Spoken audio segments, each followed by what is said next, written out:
Y como les contábamos al comienzo de este tiempo de radio, Logroño acoge un encuentro transfronterizo para conservar y transmitir la memoria histórica y que no caiga en el olvido. Está organizada por la Asociación La Barranca y va a contar con expertos españoles y franceses. Nos acompaña el coordinador de este encuentro y miembro de La Barranca, Jesús Cámara. ¿Qué tal? ¿Cómo estás? Buenos días. Hola, buenos días. Corriendo a todos los sitios. Bueno, es la primera vez, ¿no?, que este encuentro llega a La Rioja. Se lleva haciendo desde el año 2010 y se alterna cada año en una localidad francesa, fundamentalmente del sur, y una localidad española del norte, ¿no? Ajá. Y bueno, pues el año pasado estuvimos en Villeneuve-sur-Lot y el anterior fue Isabel quien coordinó el encuentro que se hizo en Portbou. Bueno, se está refiriendo a Isabel Alonso, que es una de las participantes en estas jornadas. Ella participa en una mesa de testimonios, fue estudiante antifranquista, procesada por el Tribunal de Orden Político y además trabaja en el Grupo de Educación y Memoria. Isabel, ¿qué tal? ¿Cómo estás? Buenos días. Hola, buenos días. Encantada de estar con vosotros. Bueno, pues un poco el lema de este encuentro transfronterizo, dignidad y memoria, ya da pistas sobre el objetivo que os tracéis cada año, ¿no?, con este intercambio de experiencias. Sí, tiene aparte esta particularidad de la que hablaba Jesús, para mí Chuchi, pero tiene esta particularidad de ser un encuentro que reúne la memoria del exilio español en el sur de Francia con la memoria vivida de las situaciones vividas aquí durante el franquismo, que nos hermanan porque sufrimos la dictadura franquista a uno o a otro lado de los Pirineos, pero ellos no pudiendo volver o con familias que se habían tenido que exiliar y nosotros pues siendo represaliados por la lucha antifranquista. Bueno, muchos expertos, decíamos, además expertos de categoría para analizar un poco todo lo que ocurrió durante los años de guerra y sobre todo también durante la posguerra con esa importante opresión y con ese objetivo, decíamos, de conservar y transmitir esta memoria y que también la conozcan, ¿no?, las nuevas generaciones. Sí, exactamente. El tema es transmitir la idea. Una vez que el año pasado nos adjudicaron la coordinación y la organización de estos encuentros en las que participan 16 asociaciones, pero que luego la gente del entorno de La Rioja, como Soria, Burgos, Teruel y demás, se han apuntado y en total vamos a ser 27 asociaciones las que estemos presentes y bueno, pues el tema es desde esa necesidad de recuperar la memoria y también de dignificar también a las víctimas, ¿no? En nuestro caso, cuando planteamos, por todo esto viene precedido de dos reuniones previas que se celebraron en marzo en Olorón y en junio la celebramos en Ansoain, en Navarra. Y ahí es donde se coordina qué va a ser el contenido principal, ¿no? Hemos añadido alguna cosa local, pero bueno, la idea era que conocieran el tema de las mujeres de negro y por eso vamos a tener a Carlos Gil, a Jesús Vicente Aguirre o a Fernando Vilches con un documental y va a moderar esa mesa Pilar Salas, que también conocedora y una profesora también de historia contemporánea que es bastante conocida en Logroño y que está trabajando mucho sobre María de la O Legarra y bueno, pues en ese conocimiento local pues vamos a hacer, además de la apertura de los encuentros en la SDIR, antigua industrial, pues un recorrido de la memoria a cargo de Carlos Buntión y una visita al cementerio de Logroño donde participarán y coordinarán el tema Martín Martínez y Óscar Cenzano, el que realizó la obra de Luz 396. Queríamos que conocieran desde fuera de nuestra comunidad, conocieran todo el trabajo y todo el esfuerzo de esas mujeres de negro que desde el año 1939 iban a depositar flores a lo que era la fosa de la Barranca para honrar a las personas, a las 400 personas asesinadas en la Barranca. Isabel, vas a coordinar dos mesas redondas, una sobre lucha y represión en el tardofranquismo y otra sobre testimonios, y tú además tienes un testimonio que imagino que en unas jornadas como estas, aparte de lo que son las ponencias más teóricas, pues cobran una especial fuerza, ¿no? ¿Cuál es tu testimonio de esa represión? Bueno, yo participé en el movimiento estudiantil antifranquista, empecé la carrera en Valencia me detuvieron un 1 de mayo por una manifestación del 1 de mayo, que está bien comparar lo que son ahora las manifestaciones del 1 de mayo, ¿no? Un largo paseo con banderas, con tranquilidad, sin ningún tipo de miedo a ser reprimido, y lo que eran entonces, que llegaba la policía enseguida, carreras y todas las detenciones que podían hacer. Así que tenemos que saber que democracia es poderse manifestar tranquilamente cada uno por las cosas que considera oportunas. Este año, aparte de esa memoria de los años 40 y 50, como muy bien habéis dicho, hemos querido poner el foco también en lo que llamamos la generación top, Tribunal de Orden Público, porque el Tribunal de Orden Público fue un tribunal especial que organizó el franquismo. Atención cuando una sociedad tiene tribunales especiales, y además de orden público, y entonces este tribunal funcionó de 1963 a 1977, o sea, por eso hablamos de tardofranquismo o de segundo franquismo. Y esto es importante porque es verdad que la represión más dura fue en los primeros años del franquismo, que fue brutal la cantidad de penas de muerte. Ahora cuando hablaba Chuchi de 400 personas en la Barranca, o la fosa de Paterna, o este país lleno de fosas. Pero es verdad que los jóvenes, las personas jóvenes tienen que saber que la dictadura fue dictadura hasta el final. Es decir, que a mí y a los otros testimonios nos detuvieron por cosas que en democracia son derechos constitucionales. Los 3 testimonios que tendremos, que son Natividad Camacho, García Moreno, Miguel Ángel Zamora Antón y Carles Vallejo Calderón, fueron detenidos por ser de comisiones obreras.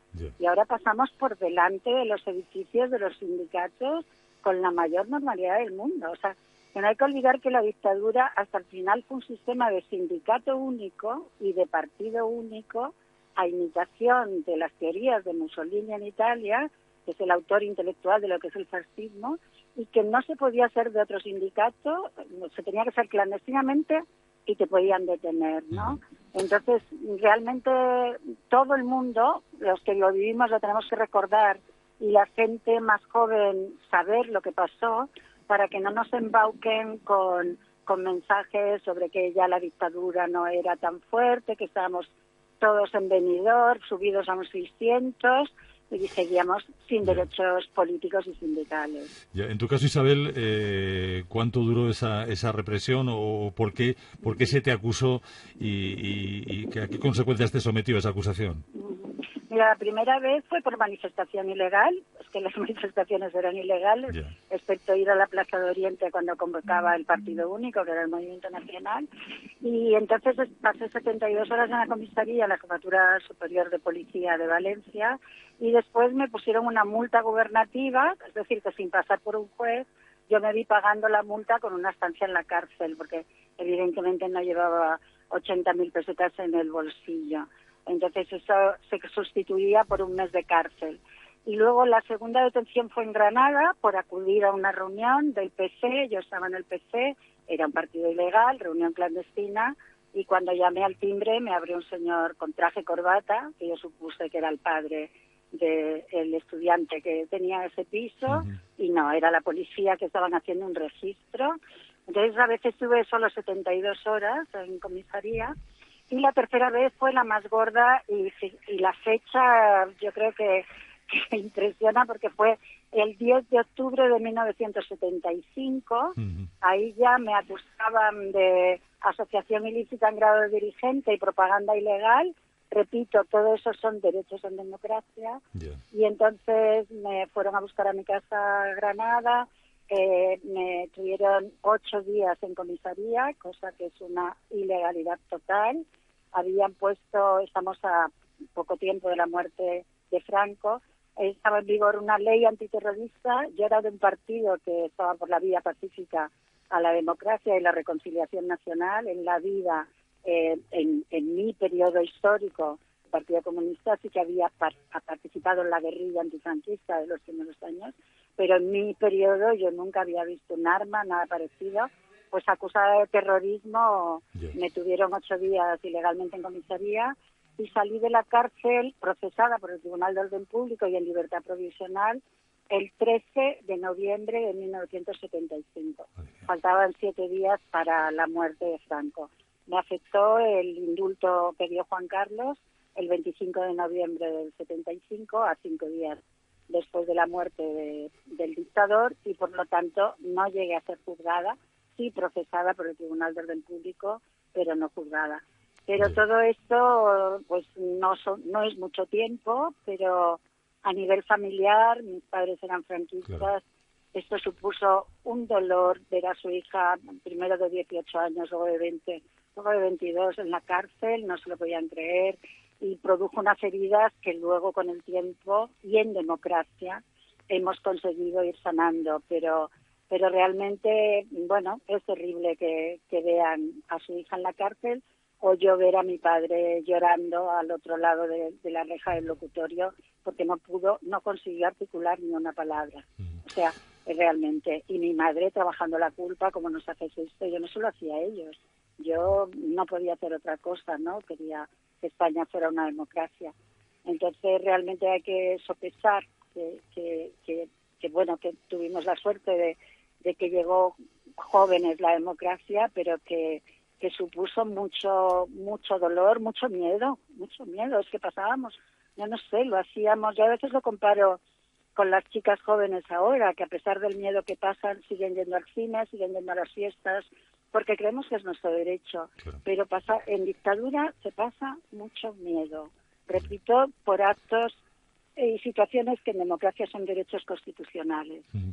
Chuchi, lo comentaba Isabel, hoy vivimos con normalidad derechos que ha costado mucho conquistar. Estos encuentros, estas jornadas, estas iniciativas siempre son necesarias, pero quizá más ahora, ¿no? Que estamos viendo ese avance de la ultraderecha en toda Europa. Y, lógicamente, pueden peligrar esos derechos que ahora consideramos totalmente consolidados, ¿no? Sí, es fundamental. En una de las reuniones que teníamos en Ansoain, pues hablábamos del crecimiento de la derecha en Francia, nos lo explicaron los compañeros. El título de los encuentros es Transfronterizos de memoria histórica, democrática y antifascista. Hay un avance muy importante de la derecha, desde ese tratamiento de bulos y de mentiras que permanentemente estamos viendo en los medios de comunicación, o mejor dicho, en las redes sociales, ¿no? Y desde luego es un elemento que nos preocupa ese avance. Veíamos este fin de semana en Austria, ¿no? Nos preocupa esa situación porque parece que la gente joven de Europa y de España están olvidando cómo se ha conseguido esta democracia en nuestro país. Isabel es un ejemplo, pero podríamos hablar de muchos más ejemplos de esa lucha que hubo por conquistar la democracia y que ahora está empezando a cuestionarse, y vemos en el Parlamento de La Rioja como el grupo de Vox plantea en los presupuestos siempre eliminar la subvención que hay al chiringuito de la Barranca, ¿no? Como dicen ellos. Entonces es muy importante y vamos a hacer un acto que es abierto a todo el público, porque los demás ha habido que inscribirse, que es el tema en la Barranca, el sábado a las 7 de la tarde.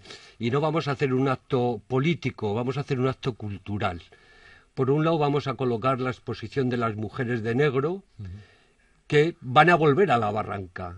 Desde que se fueron muriendo no han podido volver a la Barranca. Vamos a colocar encima de las fosas de los 400 asesinados, vamos a colocar esas 80 fotos de las mujeres de negro, en homenaje a ellas. Pero además, como decía, va a ser un acto cultural en el que va a participar Elena Aranoa y David Merino cantando, pero también donde va a estar Jonás Saiz, Paco Marín, Jesús Vicente Aguirre, Sonia San Román y Paco Marín, he dicho, bueno, cinco compañeros que van a recitar, y una compañera que es Sonia, que van a recitar poesía. Vamos a hacer un acto cultural y no el acto del discurso político en homenaje y reconocimiento a los 400 que hay aquí, pero también a esas mujeres de negro que son las que en La Rioja crearon la memoria democrática.